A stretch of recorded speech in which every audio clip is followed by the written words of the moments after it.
Hello, everybody. Welcome to this new school year. Very excited to be sharing this presentation with you. For those who don't know me, my name is Korah. I am the coordinator of the Center of Excellence for Behavior Management. I am one of the 7 coordinators, and my center is specific to behavior, supporting all of the English school boards throughout the province. And so I'm very excited to be here to present on this particular presentation, which is meant for all school staff, more specifically towards teachers, whether new teachers or seasoned teachers or mentors. But I really would encourage for any school staff to listen to this presentation. And so what we're going to be looking at today is applying best classroom universal practices. This is part of the CBM pyramid intervention. We're going to focus on today the tier 1. In order to find the documentation to support this presentation on the main website, so cebm.ca, or even on the first page of the Resource Center, you will find this section here on the website where you will have the recording that I'm doing right now, alongside with the presentation handout. I also included a web page that talks about August practices and the documentation underneath. One of them is on the developmental approach, and so looking at it from that philosophy. And then you will find the tier 1 universal practices for elementary right here on the left, on the right for high school. And newly developed, thank you so much, by the way, Lucie Gingras from CQSB. She helped me put this together.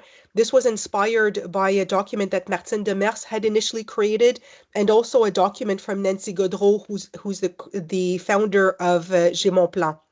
So this checklist is going to be something really practical and concrete that you can use right at the beginning of the school year to kind of walk through step by step the different strategies, the different practices that we suggest by category of the document that's here on the left. The two of them are meant to be used together. Now, on the Resource Center, you will see that underneath practices, tier 1 practices, you will have again the pyramid itself. And underneath that, you will have a whole selection of all of the supporting documentation for each of the different practices that we recommend, whether it is a video capsule, it could be an editorial, it could be a free resource that we created or that we found online for free and so forth. So I invite you to go and take a look at that list. Now, as I mentioned, there's 2 documents that are together, well, actually 3. So you have the suggested practices along with the checklist that is more detailed than the list of the suggested practices. And last year, thank you, Heather Scott from Aldi. Last year, her and I worked on the list of the considerations to keep in mind.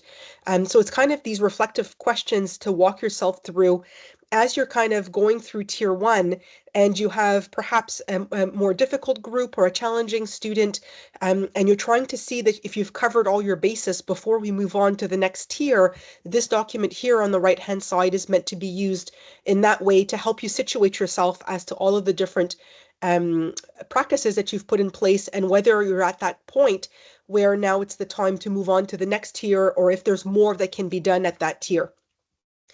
The pyramid of intervention, by the way, was initially designed by Martine Demers, I would say about 5 years ago, at one of the elementary schools at Riverside School Board. And she initially designed it because one particular teacher was struggling with a difficult group that she had a lot of high needs in that class. And we were trying to find a way to systemize the practices to be able to optimize the leading the group and so forth. And so that's how the pyramid was born. And slowly but surely, as we walk through building this pyramid, we were consulting with seasoned teachers and Martine, myself, and Eva D'Agostini, who was the previous coordinator, spent many years working alongside teachers, observing best practices and so forth. And so we didn't invent any of these practices. These were just good old practices that have been in place for many years now that some teachers do just quite intuitively. And we've just made a list of all of these best practices together. Now, what I'd like to do with you today is to walk you through those practices But what I want to also look at it from another angle, because oftentimes when we're focused on practices, we're caught up with what is it that we should be doing, when and where and how. And what I've recognized as I've been presenting this pyramid to different school boards and different key players is that my vision of how to use the pyramid, when to use it, when to switch, from one tier to the next, may not be the same way as some of my other colleagues may be envisioning it.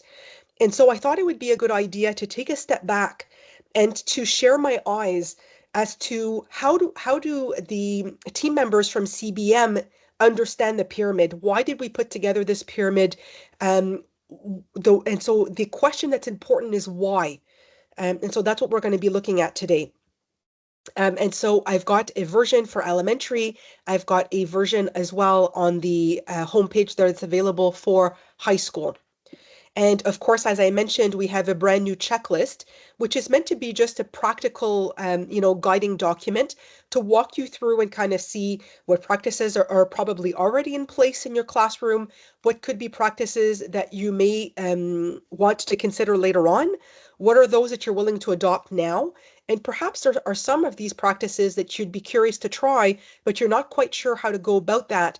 And so you could click on needing support, and then this document can now become a conversation starter between yourself and your colleagues, whether it is a fellow teacher, it could be a mentor, it could be with a resource teacher, your administrator, it could be with a consultant or professional. And so now it becomes really concrete and easy to be able to walk through this document and kind of see what has been put in place, what could be helpful with the particular group that you have this year.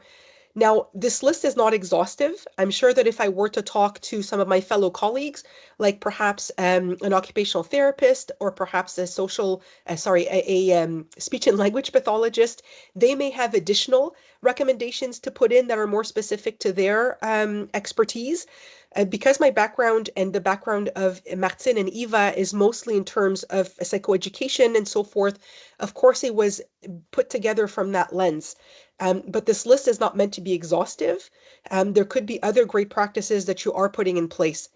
I also want to mention that there's no expectation that you should be putting all of this in place. There's way too many practices. And so this is meant to be an inspiration guide to try out certain things, depending on the group that you have this year, depending on some specific students that you have, that certain specific needs are in place. And so that's why it's important for us to focus not on the what and to be caught up with a recipe, but to take a step back and to focus on why are we using a specific practice? What are the needs of some of our students? And so that's why it's important for us to start with the why. Instead of jumping right away to focusing on the results, focusing on the what, it's important for us to take a step back and to look at the process as to how some of these practices can be more successful, because we know that you could have a wonderful practice in mind, but depending on the timing or depending on how it's being applied, all of that can change the results. But even more important, why are we using these specific practices? For what need, what purpose, what cause? And if we were to take an even bigger step back, looking at even the general purpose of why is it that we do the role that we're in? Is it that we're in education because we want to guide students in their learning? Or is it because we're trying to guide them to follow our lead, to equip them for society, to support them in their well-being, or to accompany them in their growth? What is the fundamental purpose of our role? Now, none of these questions are right or wrong answers. They're all terrific questions to be asking ourselves as to why we're doing what we're doing. I want to bring your attention for a second on one particular why, which is supporting the student's well-being. Research in the neuroscience and the brain has proven that none of these other elements here can actually happen without the student first feeling at rest, being good, feeling good in their skin, having a positive mental health, in terms of feeling safe with us. Without that, none of the rest is possible.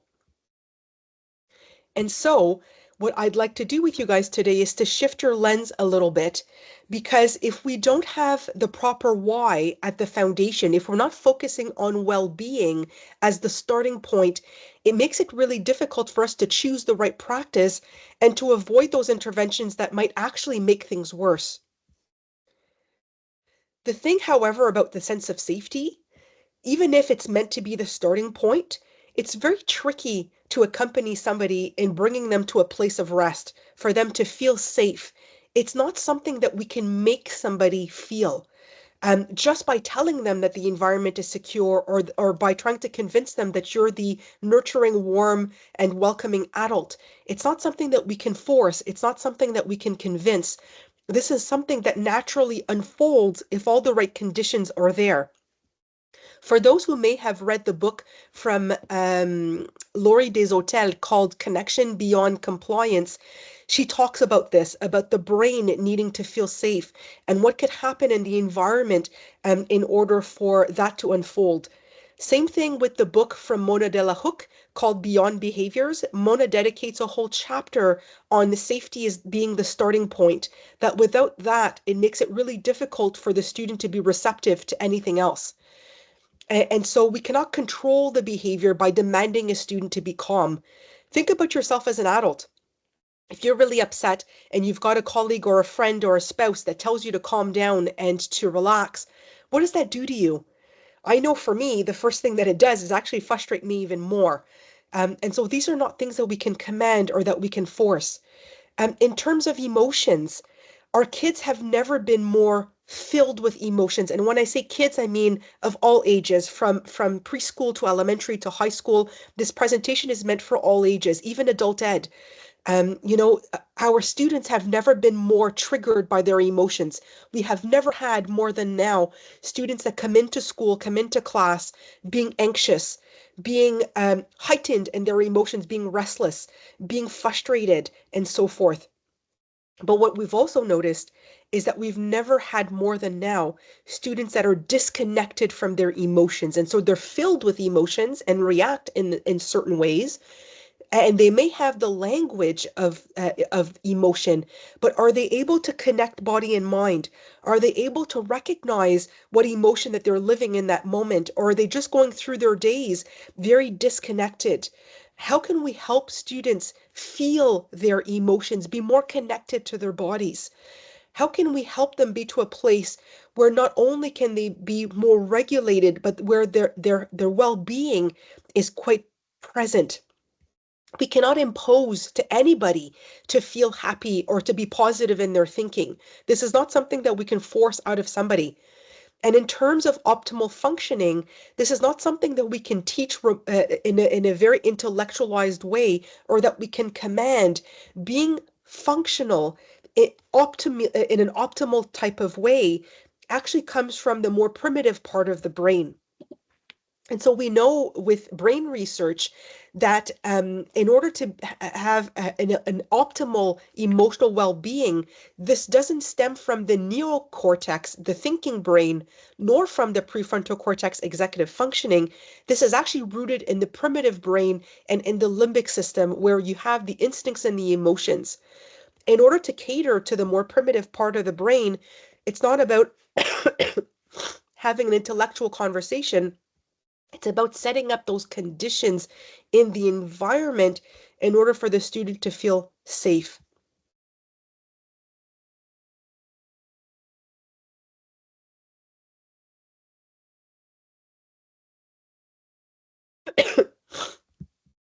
Sorry, guys, I am getting over a cold.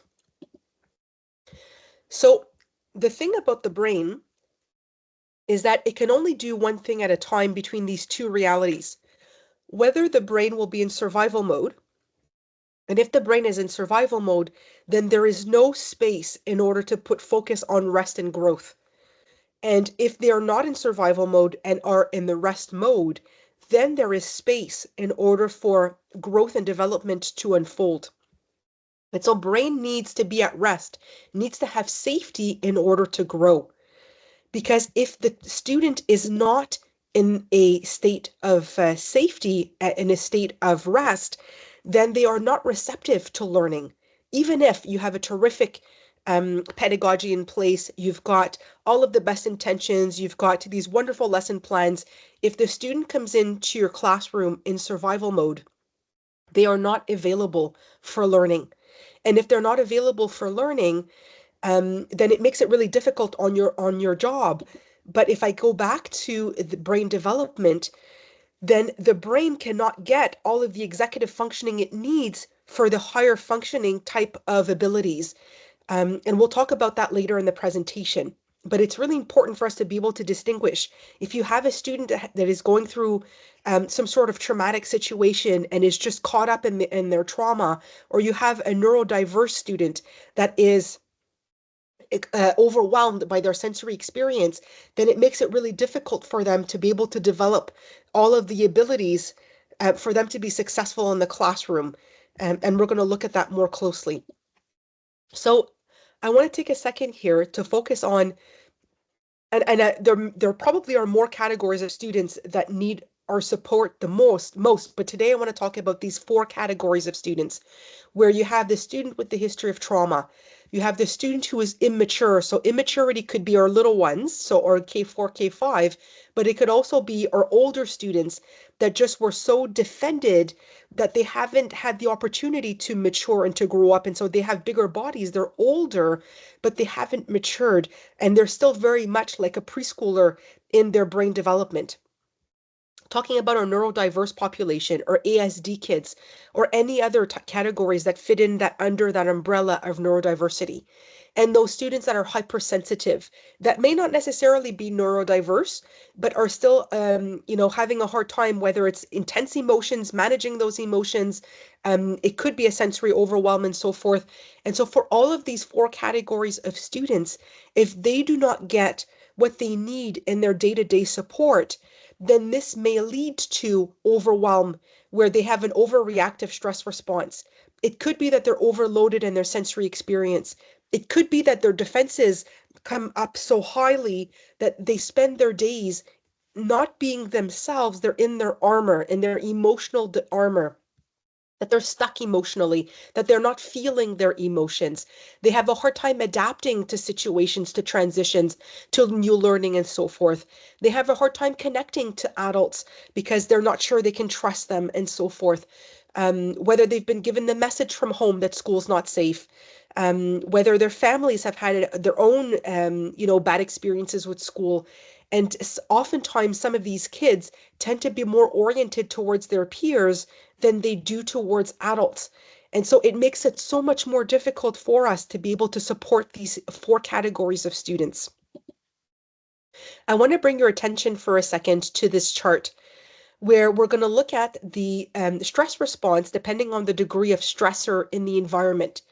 And so in this chart, from the bottom on the left-hand side to the right-hand side, you've got the degree of stress in the environment, from a daily challenge to moderate stress to a distressful situation to a completely threatening situation from the left to the right. From the bottom to the top, you have the degree of the emotional state. And so you can go from the bottom to a state of calm, to a state of alert, to a state of alarm, to a state of fear, to a state of terror. And so we're going up in terms of the stress response. I want to bring your attention for a second to the line here in the middle, where you've got a neurotypical individual who has not had a history of trauma.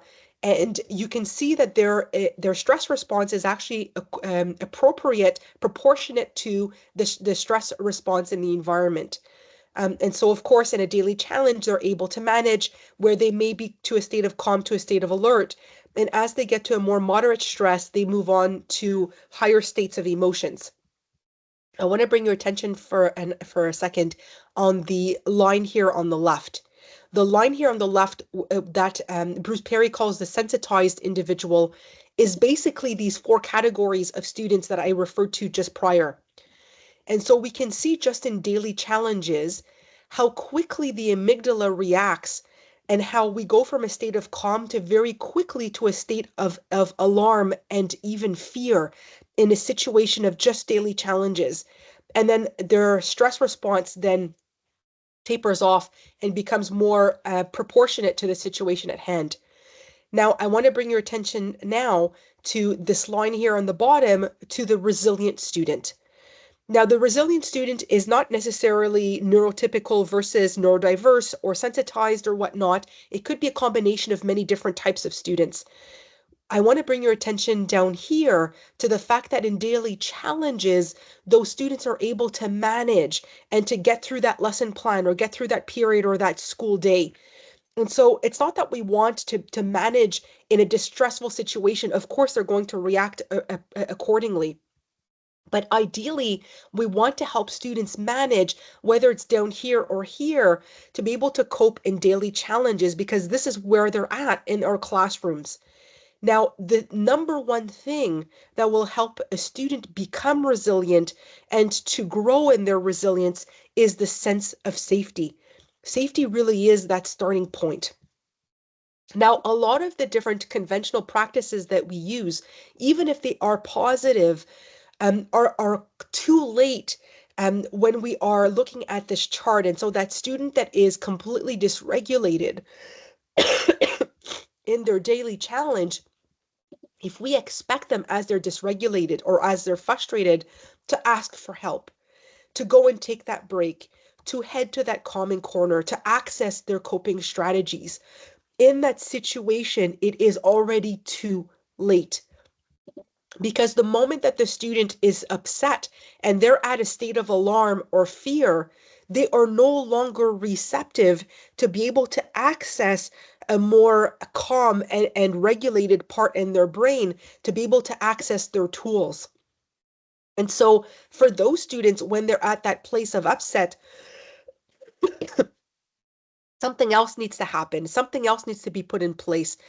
And actually, the timing is key here as well, because if we wait until they're dysregulated to put in those best practices, we're already too late.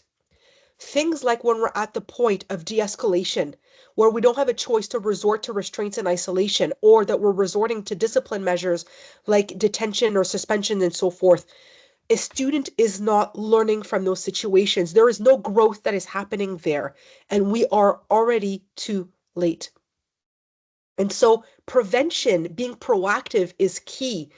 In order to set up those circumstances for a student to feel safe, we cannot do this in a timing when the student is upset. It's already too late.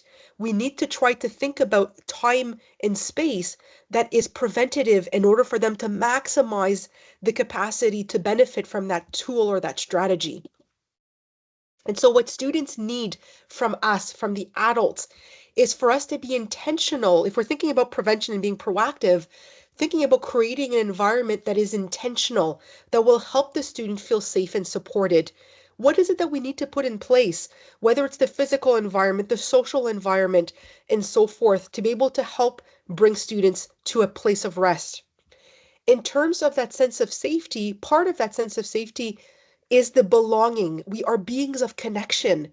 We need to, especially those immature or trauma, history of trauma or neurodiverse population, those are the students that need us the most in order to help them to ground themselves and to help them to feel like they belong, that we are there for them, that we're there to take charge, that we're there for us to remain tempered. If we get dysregulated, it makes it very difficult for the student to feel safe and to belong. And how can we find ways to maximize the attachments? Even if we like our students, even if we are nice to them, for many kids that have a hard time trusting adults, that is not enough. We need to prove time and time again in the relationship on a daily basis that we've got their back, that we want them to be there. They need to feel that from us in a very primitive kind of way, because if they feel that we're impatient with them, if they feel that we don't want them to be there, then this will change everything. Not that we're meant to like all students. Obviously, we're human and we've got our good and our bad days. But to the best of our abilities, especially in the preventative mode, how can we set up time and space for them to connect to us and to feel like they belong? In terms of us adjusting our expectations according to their needs and their differences.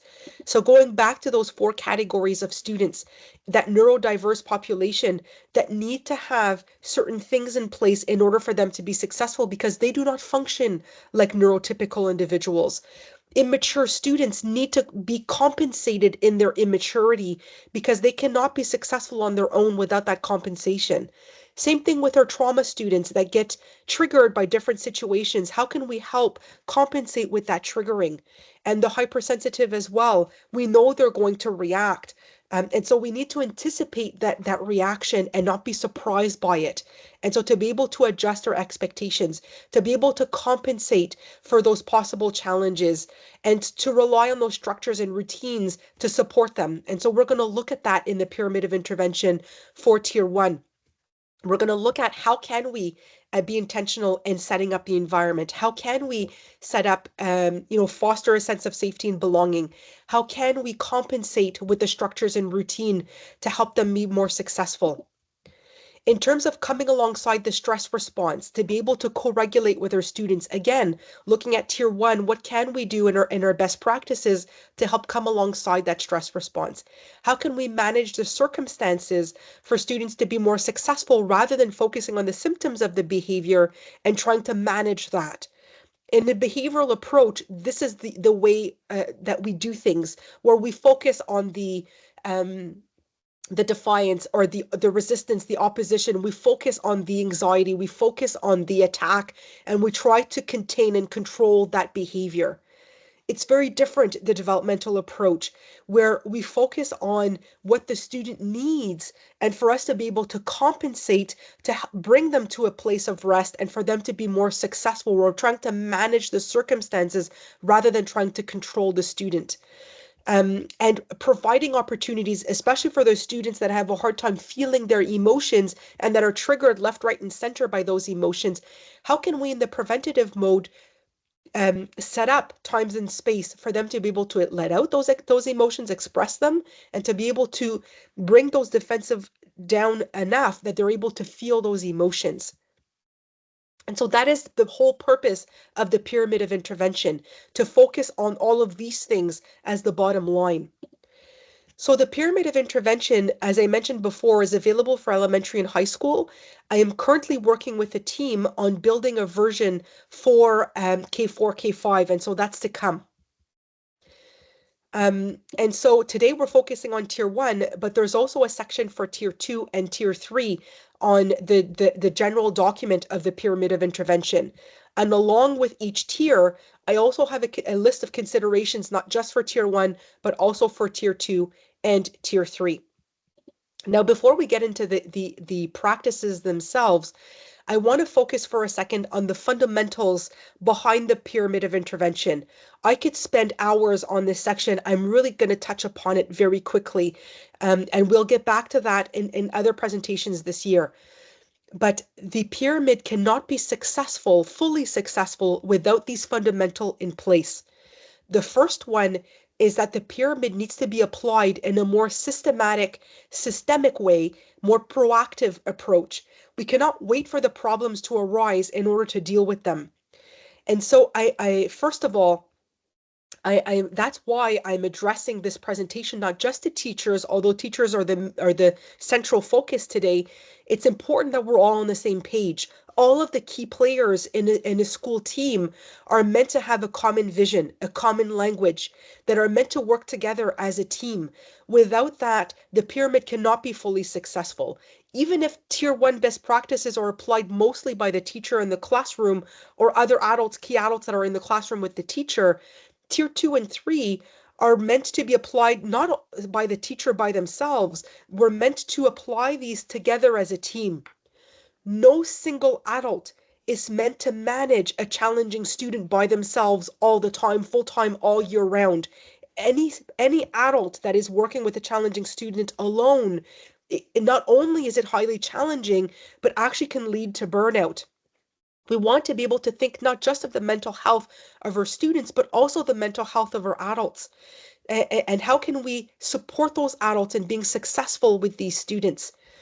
We have noticed that students have never been more disconnected from themselves, from each other, and from adults nowadays than ever. It is much more challenging for us as adults to be able to get the students to not only be receptive to us, but to follow our lead. We need to do this together.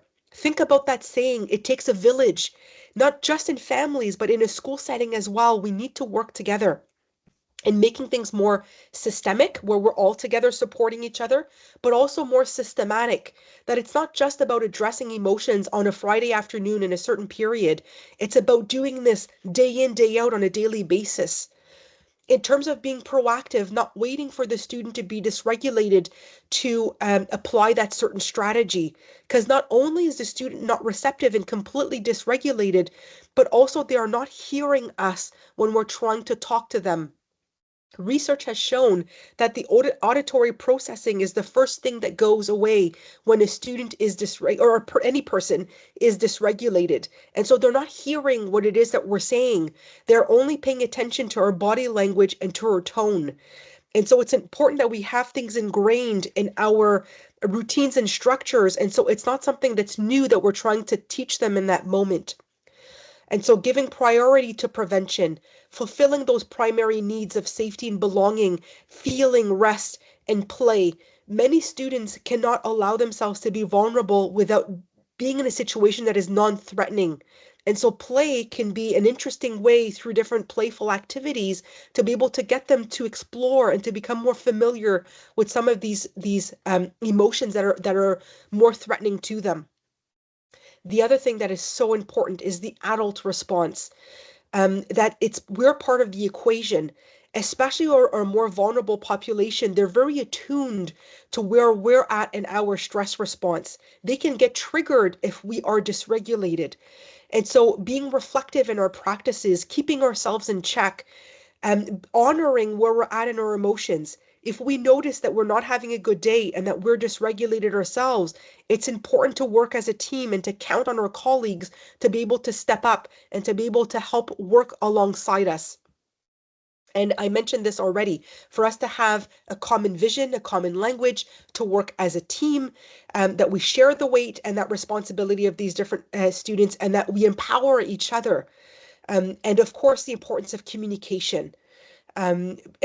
Because without that information, without that communication of being on that same page, then it makes it really difficult if we're understanding the student from a different perspective. Now is the time for us to walk through the different practices within Tier 1. Excuse me. I want to mention before we get there, though, that Tier 1 are best practices for all. All students benefit from Tier 1. Even those students that require additional support at Tier 2 and Tier 3, oftentimes we forget that those students benefit still from Tier 1 practices. We're meant to put those in place for all. Even if some students, at Tier 1 benefit from those practices, may not need those practices, they still benefit from them. And so at Tier 1, we're doing universal practices. We're not individualizing practices for some kids in the class and not others. We're doing this for through and through for the whole group. And so at Tier 1, not only is it for the whole group, and it's meant to be used in the classroom, I have another pyramid that is applied for transitions, and we're not looking at that one today. During recess, during lunch, during break, or in between periods, we're focusing on the classroom right now. These daily practices can be led by any adult, mainly the teacher in the classroom. But if you have secondary adults that are in the classroom, they too will be putting that in place. And of course, if we're talking about transition times, whether it's during daycare or during break, lunch, or recess, you have other adults that are at play there during that part. I've already spoken about prevention, so I'm going to move forward. I've just put here very quickly a list of all of the best practices that are within the pyramid that we suggest, and we're going to walk through each of these. The first one is in terms of the physical and the social setup of the learning environment. How can we be intentional in that setup, in this space, in order to benefit the students in their focus, in their engagement, in their sensory experience? I've got a picture here of a classroom. This is a high school classroom, and you'll notice in that picture that there's a lot of stuff on the wall that actually can be quite triggering for some students, overwhelming on a sensory level for other students. You'll notice that all of the neons are really bright. You'll notice in the way that the classroom is set up, in the way that the furniture is divided, and so forth. And I can understand that in some of the classrooms, it's very tight and you have a lot of students. And so it's difficult for you guys to be able to rearrange the desks in many ways and fashion. But it's important to be mindful still of certain elements to the ability in which you can do it, whether it's about the lighting in the room, the decor on the walls, the paint that is on the walls, the clutter, being careful that we don't have too many things that are exposed and that are visual. Perhaps if you have shelving, to put a piece of fabric to be able to hide some of the materials that we're not utilizing in that moment, that we're putting things into bins to be able to minimize, again, the visual clutter. Being mindful of the seating chart, getting to know your students, who sits better next to each other, who sits, is more successful being at the front of the class, the back of the class, and so forth, being mindful about that. Other elements. And so you have here examples of the seating arrangement. I would say, if your classroom can allow to move desks around, to be careful about the fact that, especially at the beginning of the year, you want to make sure that all students in the class are sitting in a place where they're able to see you. If you have students that are sitting facing each other, now the peer that is sitting in front of them becomes competition to your attention. And so we need to be careful that students are, especially at the beginning of the year, are all in a place where they're seeing you. I already talked about putting things in the bin. Perhaps you may put coverings on the neons to minimize some of that brightness. Some students do well with having privacy carols during certain tasks, and so to be able to offer access to that. Trying to think if there's anything else I want to talk about during the seating and arrangements and the setup. I think we're good for now. In terms of our posture as adults, embodying that strong adult posture, being able to help develop that sense of safety and belonging. And so what that means is, doesn't mean that we know everything and that we are in charge of every single situation. Obviously, some situations will come up where we're not feeling at ease, we're feeling insecure, we don't feel like we've got the lead in that situation. It happens to all of us, even with seasoned teachers. But there's a difference between what's happening inside of you and what you're portraying on the outside to the group. And so being mindful about, even if you are stressing inside, to be able to convey on the outside that you've got this, that you're in charge of that situation. Use humor to be able to diffuse it, if that's something that's natural to you. Rely on your routines and your structure to be able to help you manage the certain circumstances. Being careful that even if we are friendly with students, that we're not befriending them. We need to stay in charge. They need to understand that we're in the lead. Students don't feel safe if they think that we're not in charge of that situation. Making limits and boundaries very clear, and we'll talk about that in a second when we're going to talk about the expectations, making them clear. And of course, to the best of our capacities, remaining common grounded before we respond to a situation that is triggering us. If we feel that we are overwhelmed by a situation, relying on our colleagues to be able to help step in. Perhaps the student may need to take a break and to step out of the class, or that you address them in private. And so being careful that we don't dysregulate ourselves publicly with a particular student. Putting a lot of focus on greeting, actively engaging students, even older students. We tend to forget that students don't automatically connect and engage to us. That we need to do certain rituals, certain attachment rituals in order to warm them up to us. By favoring proximity, building that relationship, creating that positive classroom climate, greeting students at the door, even at high school. You can set up a structure as students, are greeted by you at the door, that once they come in, you've got a list of different things that they can do until you're done greeting everybody, and then you can come back to the group. If you decide that you're going to greet the students as a group, you could be doing a morning meeting where you take a moment to be able to connect with your students. Being sure that you know students' names, utilizing different tactics to be able to not forget names, whether it's that you have a list with pictures and with their names.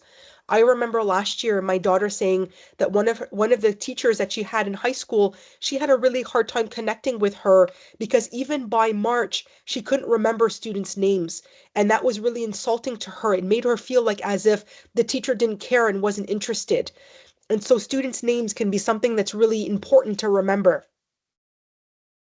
In terms of circulating in the room, keeping that proximity, circulating in the room not only helps with management of the group and being able to give more proximity, but it also helps you to connect more with students. Organizing activities that can foster a sense of safety, belonging, and inclusion, whether it's class meetings, group projects, being able to share, especially at the beginning of the year, as you guys are getting to know each other, being able to share your interests, asking what students' interests are. I didn't write it here in the slide, but I should mention that in the way in which we attach, the most um, easiest way, the least threatening way to attach to somebody is having something in common with them. And so think about that as you're getting to know your students, being able to figure out what are their interests and their motivations and whatnot. And even if it's not your own, making it seem like as if you're connecting with them through something that you've got in common. There's so many ways that you can find a common element with a student, not just through interest. It could also be through a physical attribute, through maybe even an article of clothing that you have the same color or that looks similar and whatnot. And so to be able to build upon relationships with their students through the sense of sameness and connection in that way. Another way of building a sense of belonging to the group, and these images are mostly for elementary, but how can we try through, like for example, you've got here on the top right hand side a picture of a classroom door where it says everybody fits in here. And so being more inclusive, building that sense of belonging, we shine brighter together. And so that sense of wholeness, as a group, that we empower each other and that we do best together, that we welcome students. And so, all crayons have their place in the box. Here you've got examples of different ways in which that we can do a hand gesture to be able to greet each other in the morning. And so these could just be some examples of how we can connect with students. I've got here two videos, one for elementary and one for high school, on the importance of creating that invitation for relationship. So I invite you to go and take a look at either of these videos, depending on whether you're at high school or elementary. My colleague Lucie Brisebois from Riverside School Board a few years ago built 4 different Padlets, and we're going to look at these 4 different Padlets that are filled with children's books and activities and different types of exercises. There's some for adults, excuse me, for you, the teacher, and there's some for parents. There could be some for your students to do with them activities. And so this first one is about building that connection with students, working on that relationship, helping them if they are having separation anxiety from home, to be able to connect home and school together. So I invite you to go and take a look. You've got the link down here. In terms of structures in routines, being able to be consistent and predictable. Predictable is a key word here. And I should mention that sometimes we spend a lot of time on building that lesson, building the material for that special activity. And as we're trying to attempt to get through it, we realize that students, for different reasons, are just not available for that lesson. We need to be careful that we do not become rigid about plowing through and about getting through that lesson plan because we've spent so much time on it to the detriment of students. And then we get caught up in discipline because we're not paying attention to where the student is at in that moment. And so routine is meant to be consistent, yes, but the message needs to be consistent, not we need to be rigid. We need to be flexible and predictable in supporting their ultimate needs. And so remember the bottom line, them feeling safe, them feeling like they belong, for us to compensate for their immaturity. And so if we have a group that can't get through that lesson plan, perhaps we will take a break and that we will look at doing another activity that will help us with the level of energy, whether the students are more kind of quiet and and tired and need, like a boost, or that they're too dysregulated and need to be recentered, sometimes we need to leave aside for a moment that lesson plan, get back to that activity that needs to, energize the student in one direction or the other, and then come back. But in terms of those general expectations, sorry, not expectations, I mean, in terms of the classroom routines, sometimes having a visual can help students. And so this example on the left-hand side is an example of first thing in the morning, or at high school, it would be at the beginning of the period. What is the expectations when they first come into class?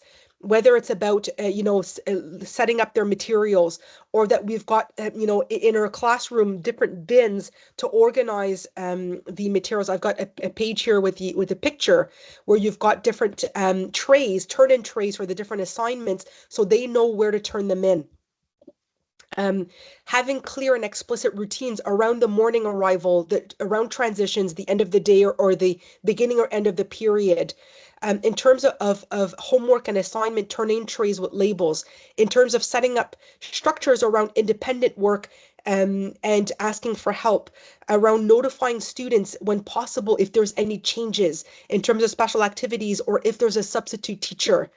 I've got here a picture on the right-hand side of a bin that could be set up for the substitute teacher. They called it the sub-tub, where you've got in there all of the structures and routines that you do with your group. And so you bring those forth to the substitute teacher so they can continue the same types of structures. Having a visual schedule on the wall. We forget with our older students, with, a higher elementary, with high school, many of those students need that predictability, especially with those kids with a history of trauma that feel unsafe easily, that when things are unpredictable, this becomes a trigger to them. Making things predictable and visual is really helpful to those students. And so you may have in a group a student that may not need the visual schedule, but they still benefit from it. And so making sure that we're thinking about the group as a whole here. And so some students need it, other students don't necessarily need it, but they benefit from it anyway. In terms of our classroom expectations, making those really clear and explicit to clarify with students, what does that look like, a positive learning environment? Some key suggestions here could be regularly modeling those classroom expectations throughout the school year. But even throughout the school year, I would say even at the beginning of the school year, taking, I would say, the first few weeks to be able to walk through with them, not just their structures and routines, but also to walk through them the expectations, reminding them of those expectations. Not all teachers have the exact same expectations. Some teachers give more importance to certain expectations more than others. We all have a different degree of tolerance. And so it's important for us to be clear and explicit about what does that look like in my classroom. Maybe at the beginning of the school year, we might do it together. We might make that classroom expectation as a group. We create it together, providing a variety of engaging and playful ways to prompt students around those expectations, especially with those little ones, but not just with the little ones. You could be using stories or chants or role-playing games to be able to bring to life those expectations, to be able to highlight them through stories, offering a variety of visuals to help prompt students, whether it's to have a poster. So I've got an example here on the right-hand side of a poster of our classroom expectations. Or it could be, for example, students that often will ask the same things. They need a pencil, they want to go to the bathroom, that you would have hand signals for those common requests. And so these would just be, something to think about that can help with students to make things more visual and more predictable. In terms of flexibility in the classroom, whether it's about the pedagogy, about inclusive practices as support measures, adjusting or teaching to diverse abilities, different needs, different interests, different maturity levels, the different backgrounds, aptitudes, skill level, to help them be more successful. Not all of our students are equal. And so how could we help them put different support measures in place, being more inclusive in our practices, and being more flexible in the way that we teach, having a variety of different instructional methods or delivery methods, a variety of different pedagogical resources and tools, ensuring that if certain students have an IEP or have a student action plan, that those support measures are there and available in the classroom. offering a variety of sensory tools or support measures in the classroom, whether it could be a weighted object. It could be, we'll talk about that in a moment, flexible seating in terms of noise canceling headsets. This amazing document that has been put together by Ministry Quebec, differentiated instruction, has a lot of different examples that are there. I invite you to go and take a look at that document. You've got the link right here.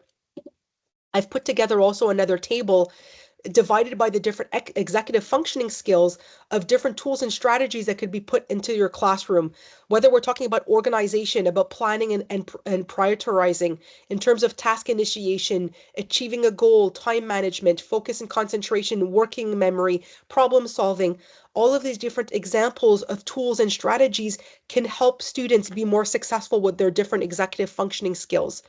Now, if you remember at the beginning of the presentation, I mentioned that brain can only go through survival or growth at once. And so those students that are caught up more with survival have a harder time with executive functioning skills because those are the last elements of the brain that get developed. And so these students need more support with their executive functioning skills.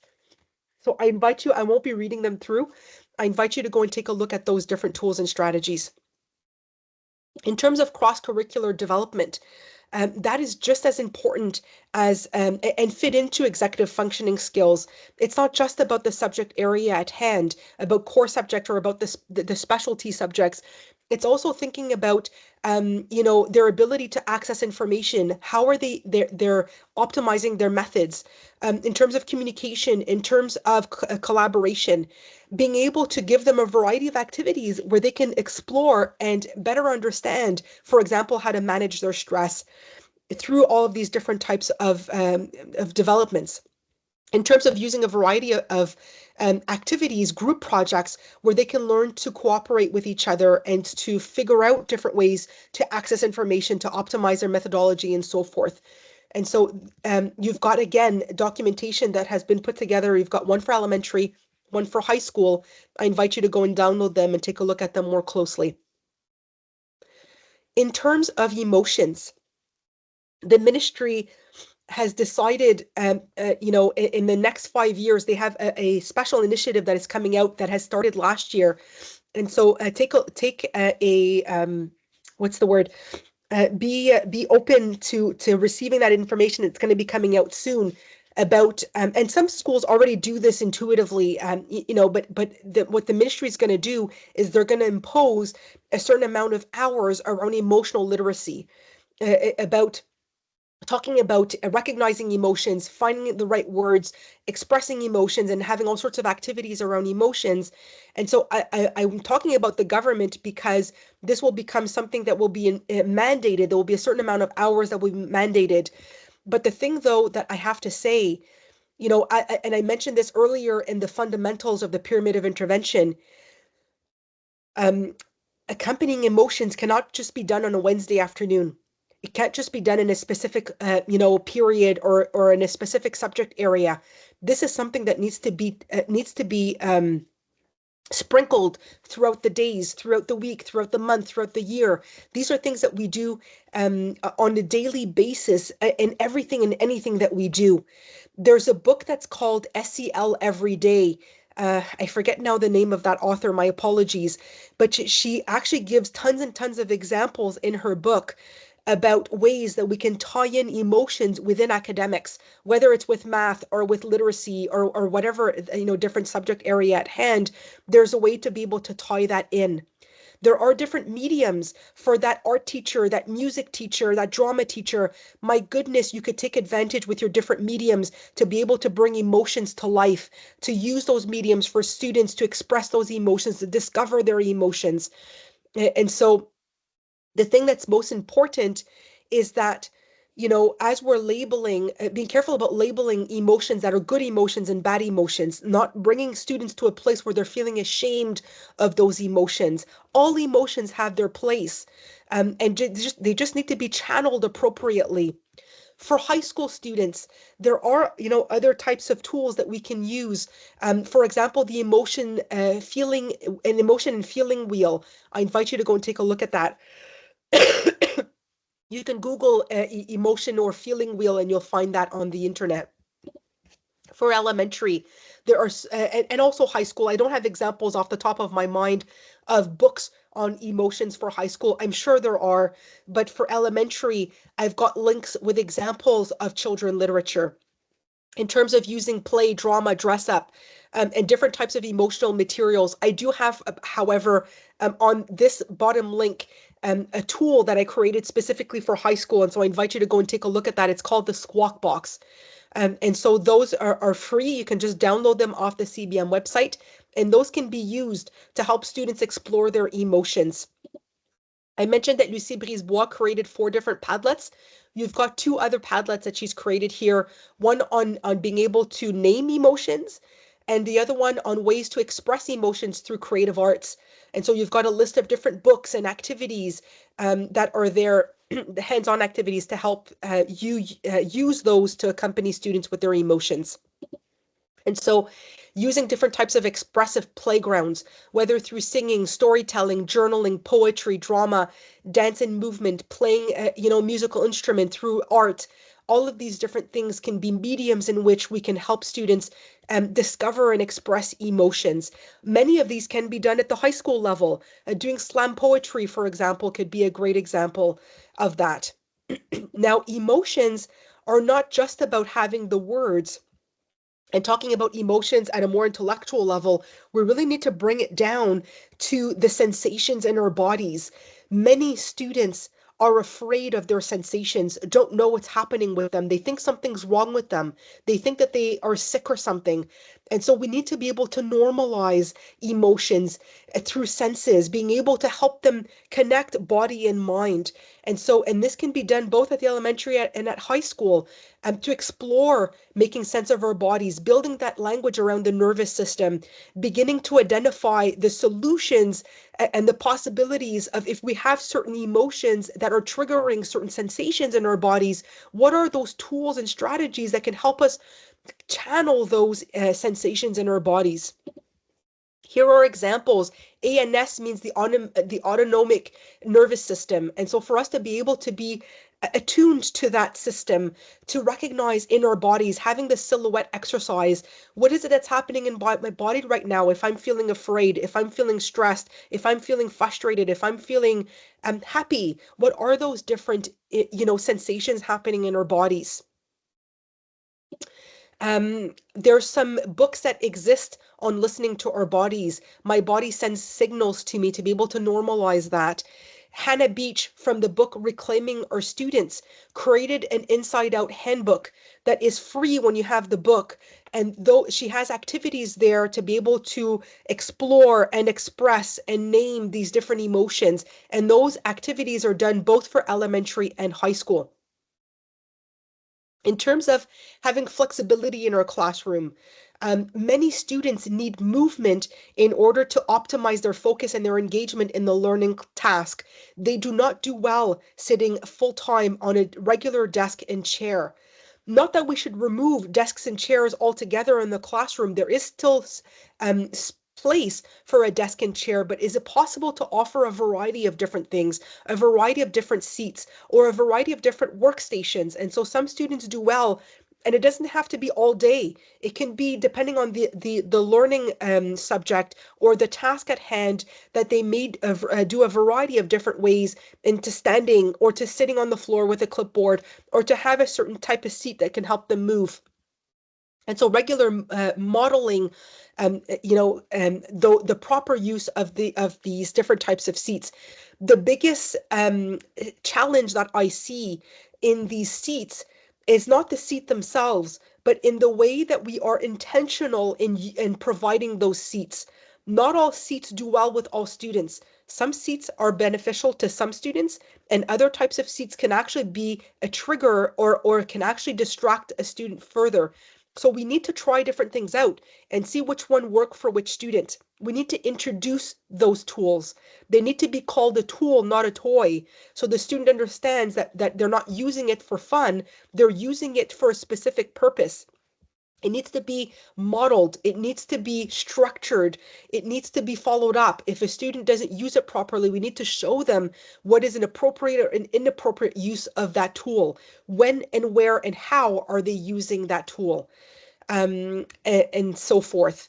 And so I've got on the CBM website a list of different types of examples of seats and workstations. And so, for example, for seating, it could be a yoga ball, a wobble stool, a desk cycle, a stretchy band for the feet, a disco sit. In terms of working stations, it could be a standing table. It could be off of the wall. We could have a whiteboard, and the student could be working off of that and putting different documentations with magnets onto the wall. They could be working on the floor with a clipboard or having a seat that goes onto the floor. Now, as I mentioned, it's really important that this is structured in the introduction of it, in the exploration of the need and the preference, and what's the proper tool for that specific student, to structure it around the what, the when, the where, the how, for how long. A student shouldn't necessarily be sitting on a wobble stool all day. Maybe they need to have a variety of different things in terms of the setting up of it, in terms of making sure that the students being safe in the use of that tool. In terms of taking breaks, because many students, as I mentioned, they need movement in order to focus, but they also need to have a break at times to be able to get their brain onto something else, to recenter themselves, and to be able to come back. Now, brain breaks can be high level energy activities, but they can also be low level energy activities. And so the low level energy activities can be an individual quiet time activity where students could be doing something like a mandala, or it could be a paper crayon activity. And I've got examples that I've put here onto the slide, whether it's sketching, it could be a mandala, it could be a maze, a connected dots, and so forth. In terms of doing fine motor activities, knitting could be an example, doing origami. In terms of having a variety of quite one person games, cards could be one, puzzles could be another. They do exist, these small versions of these travel one person game. It has to be a quiet game, but those two could be an example. So I invite you to go and click on here to go and look at more examples. Doodling is one that, for the longest time, we couldn't understand the benefits. There is research that has shown that doodling helps students focus further. And so I invite you to go and take a look at that article.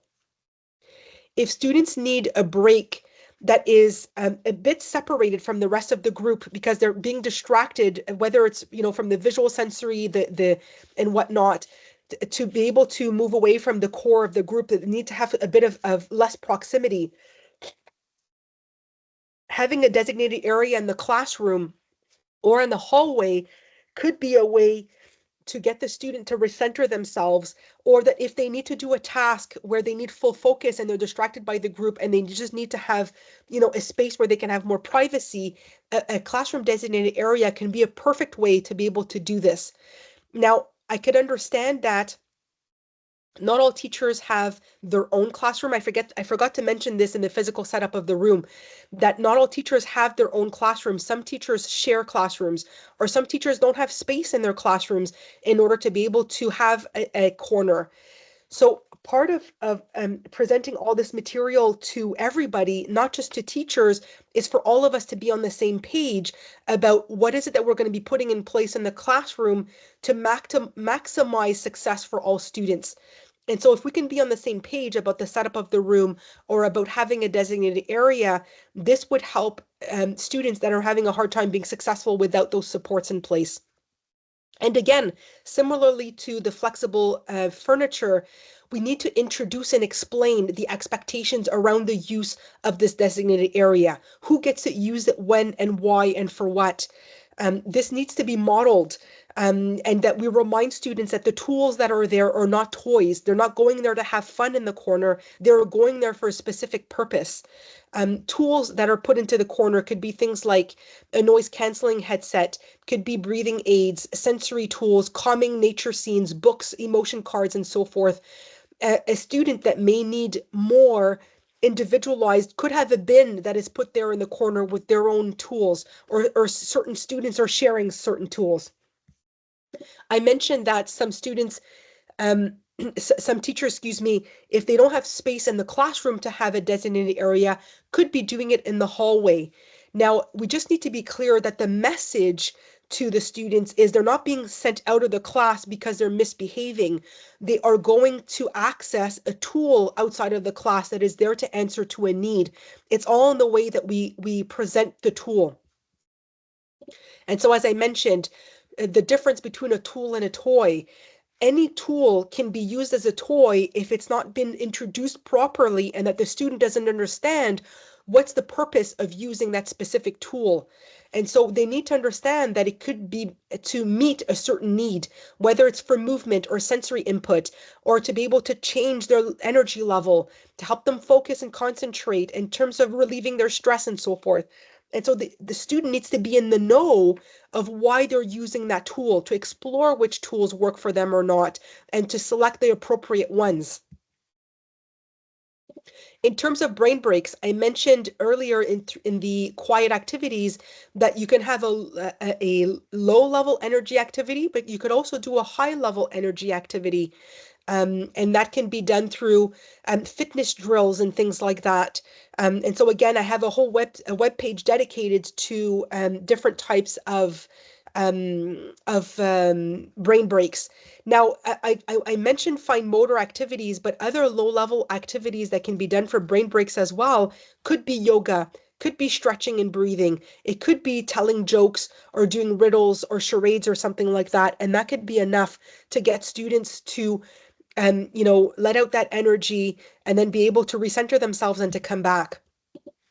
So much research has shown the benefits of brain breaks, whether it's to help improve staying on task, increasing attentiveness to the task at hand, and restoring energy and motivation. I've got a list of different resources references that have demonstrated the benefits of brain breaks. On the CBM website, I also have a page dedicated to examples of brain breaks that can be done at the different cycles. So for kindergarten, cycle 1, cycle 2, and cycle 3. In terms of high school, there's an Editopia article that talk about examples of brain breaks that can be done at the high school level. So I invite you to go and take a look at that. If you have a group that is dysregulated beyond just being needing some movement, that there's an emotional charge in the group and that they need an emotional release activity, so it's more than just a brain break, we're tying it into emotions. Again, these different types of activities need to be introduced and modeled and explained. That we offer an array of different types of activities, and I'm going to show you in a second examples of those activities. And they can be done either high-level activities or low-level activities.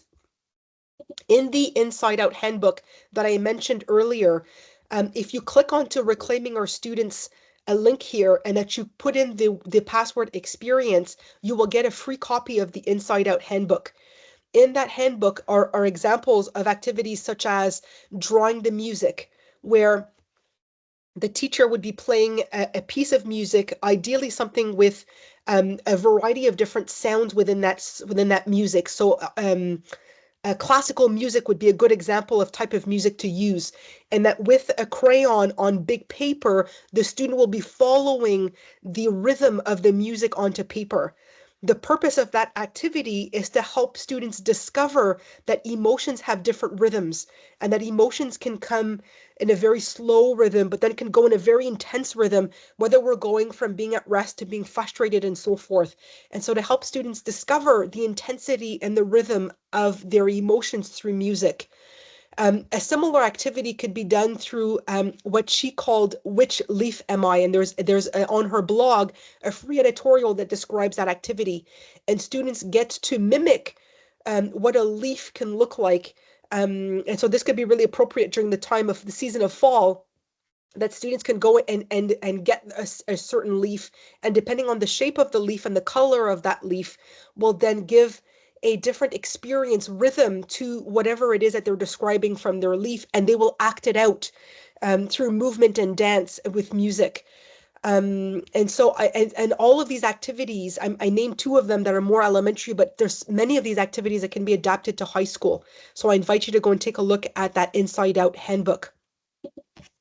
In terms of building that sense of belonging, that sense of community, being able to increase that in your group, there's nothing better than using community projects and activities to do that. Regularly modeling, introducing those first of all at the beginning of the year, but modeling those throughout the year of what community looks like in your classroom, giving your group a group name. It could be a group, song or a group sound or whatever that is. Offering a variety of community projects, whether it's a community puzzle, a quilt, a weaving project, a mural, a Lego wall, or so forth, being able to build that sense of community within your group through those activities, promoting and organizing a variety of different community engagements through interest in social clubs, through sports teams, extracurricular activities, volunteering, leadership opportunities, family and community, involvement. So it's not just about building that community within the group, within the class, within the school, but also within the community and our families.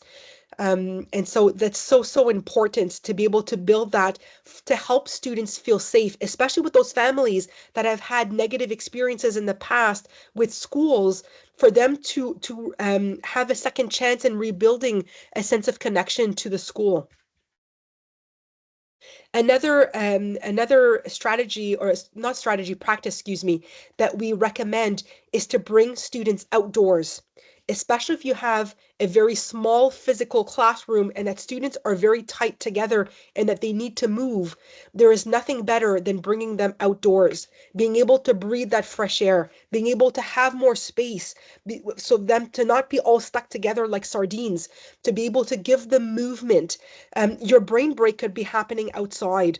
You could even be doing a lesson plan outside, whether you're doing something, a circle, a meeting circle outside, or doing something around gardening, or any other type of activity. It can be done outdoors.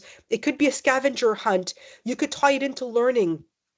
This can help in terms of mental health, not just for the kids, but for the adults as well. The last of the four Padlets that Lucie Brisebois put together is one on outdoor opportunities, where she has a bunch of different books and activities that can be utilized outdoors. And so I invite you to go and take a look at the CBM website, where, to go back to that first slide, just going to go back to that first slide. Give me a second. Where on the homepage, you've got all of the documentation that support this presentation. I also invite you to go and take a look at other materials that I have on the CBM website. So underneath library, you will see that there's a link called recordings. And there I've got every single presentation that we've done in the last few years. All of the recordings are there in a chronological age. Underneath articles, I've got a bunch of different editorials that are there specific to schools.